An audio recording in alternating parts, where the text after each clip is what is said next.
Hey, I just wanted to share with you a bit of a tip to do with scissors.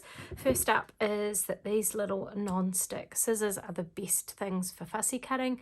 They don't seem to get adhesive on them, so they're really good for trimming your double-sided foam tape if you're not able to tear it, and bits of cardboard that you've already stuck stuff on. So they're just kind of like what I find is the best thing for fussy cutting, as well as all sorts of other chopping things.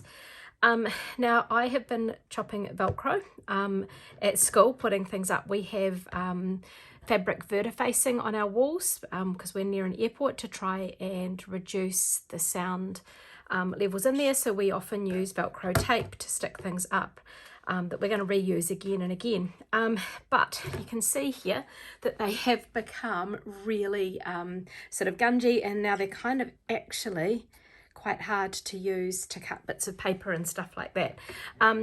One of the makers on our official sort of makers page shared recently how she uses these little rub and remove erasers to to get rid of that sort of sticky residue. So I just thought I would give that a go. Now this stuff has been on here for a good year or so, maybe 2 years, parts of it, and I just sort of haven't bothered to try and fix it up. So it's coming really well off the end here. It's going to take a bit of physical stuff to get this bit here that has been built up over time, but I can see that it's moving, so it's worth keeping going. Some other tips that I've heard are things like using lemon juice or lemon essential oil if you've got it. That could work quite well. It just involves a bit more mess. This is quite quick if you do it straight away, because this stuff's sort of been left to sit there. It is taking a wee while to come off on that piece there. So you can trim these down so that there's the fresher adhesive or the fresher rubber. They remind me of the old Nomad shoes. So already that's starting to chop better, but it's not quite there yet. So I'm just going to keep going and get that stuff off as much as possible. Now be really careful when you're doing this, because scissors are sharp, and so I wouldn't want you to be rubbing away and end up slicing part of your finger or something like that off. So slowly coming off. It's going to need a bit more work there, but it's already looking better, so you can sort of see from what it was before what that sort of is coming out like.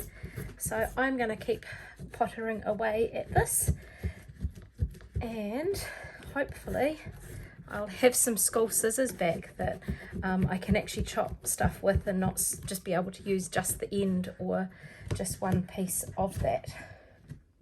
A bit on the outside there too. Okay, I'm just going to keep plodding away on that, but you can just see how already it's still got it's still quite sticky in here, but already it's got heaps more give. So these little things here, I'd need to check how much exactly they are. I have one in sort of my stash of things to sell that I take to crops and scrapbook days, along with a pair of these scissors, because often when people use these scissors, they don't want to go back to anything else for their fussy cutting. So definitely recommend the micro tip non-stick scissors and this rub and remove eraser. It's also really good if you've got a little bit of adhesive on like a layout or something, and even here I just noticed some on the mat and that's rubbed off and it's gone. So I probably should do the rest of the mat. I can see a lot of mess on here.